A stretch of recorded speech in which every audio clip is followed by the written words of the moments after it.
जीवित मुद्रा में विकसित नेता के तौर पे एक समय था कि नेता विहीन दिखता था और विकसित नेता के तौर पे देख रहा है। ऐसे में 2024 क्या चुनौतीपूर्ण रहेगा आपके लिए? आपका बहुत बहुत धन्यवाद इस बात को कहने के लिए कि मऊ में फिर से मुस्कान आ गई। मैं जब शुरू में आया था तो मैंने ये जनता की बात है सर, यही नारा दिया था और अब वो बात जनता कहने लगी है। जो नारा मैंने शुरुआत में दिया था, मऊ में आई फिर मुस्कान, शीतला माई का वरदान, मऊ में आई फिर मुस्कान, तो वो मुस्कान वापस आई है, आती दिख रही है। जहाँ तक 2024 की चुनौती का सवाल है, मैं इसमें कोई चुनौती नहीं देख रहा हूँ। हम लोग ये जो परिश्रम कर रहे हैं, जो गांव-गांव घूम रहे हैं, नगर नगर घूम रहे हैं, जनता से मिल रहे हैं, अपने कार्यों को जितना संपादन हो सकता है उन कार्यों को शिलान्यास कर रहे हैं, लोकार्पण कर रहे हैं। जिन कार्यों में निगरानी की आवश्यकता है उसकी निगरानी कर रहे हैं, निरीक्षण कर रहे हैं। वो इसलिए कर रहे हैं कि हम भारतीय जनता पार्टी के लोग जनता की सेवा में विश्वास करते हैं और हम लोग सिर्फ चुनाव के समय सेवा करने के लिए नहीं निकलते हैं, बल्कि 365 दिन 24/7 जो है हम लोग सेवा करते हैं। इसलिए 2024 में, जैसा कि मैंने आज यहाँ अपने भाषण में भी कहा, कि जनता के हृदय में माननीय नरेंद्र मोदी जी बसते हैं, जनता के हृदय में उनकी नीतियाँ बसती हैं, उनके कार्यकलाप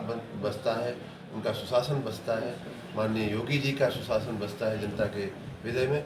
इसलिए 2024 की कहीं कोई चिंता नहीं है। मुझे पूरी तसल्ली है कि 370 से ज़्यादा सीटें भाजपा लेकर के आएगी, 400 से ज़्यादा सीटें गठबंधन लेकर के आएगा और नरेंद्र मोदी जी फिर एक बार मोदी सरकार के नारे को सार्थक करते हुए तीसरी बार देश के प्रधानमंत्री बनेंगे। क्या सर लोकसभा का प्रत्याशी अभी तक कोई घोषी में लोकसभा का अभी और आगे भी लोकसभा का प्रत्याशी नरेंद्र मोदी रहेंगे और कमल के फूल का निशान रहेगा। भाजपा से आने की संभावना अभी कुछ दिखाई दे रही थी या चर्चा में?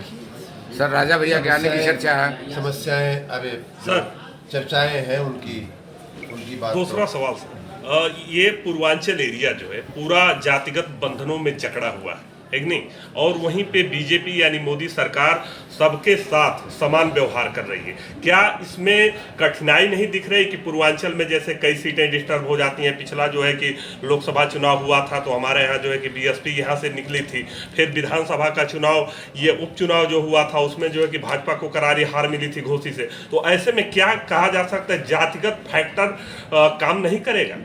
पूर्वांचल के एक नागरिक के रूप में, पूर्वांचल के मिट्टी में पैदा होने के वजह से ये बात मैं भी जनता से भी मिलता हूँ तो बार बार ये बात कहता हूँ कि आपको और हमें कि किस नेता ने प्रदेश को, देश को या इस क्षेत्र को क्या दिया है, उस पर उस नेता का, उस पार्टी का मूल्यांकन होना चाहिए, जात पात से ऊपर होना चाहिए। और यही नीति भारतीय जनता पार्टी की भी रही है कि जाति पाति या धर्म की राजनीति करने के बजाय सबका साथ, सबका विकास की राजनीति करने की दिशा में हम लोग आगे बढ़ रहे हैं और भारतीय जनता पार्टी अपने उस रणनीति पे, अपने उस संकल्प पे एकदम सफल होती दिख रही है। हमें कोई इस बात को लेकर के कोई चिंता नहीं है।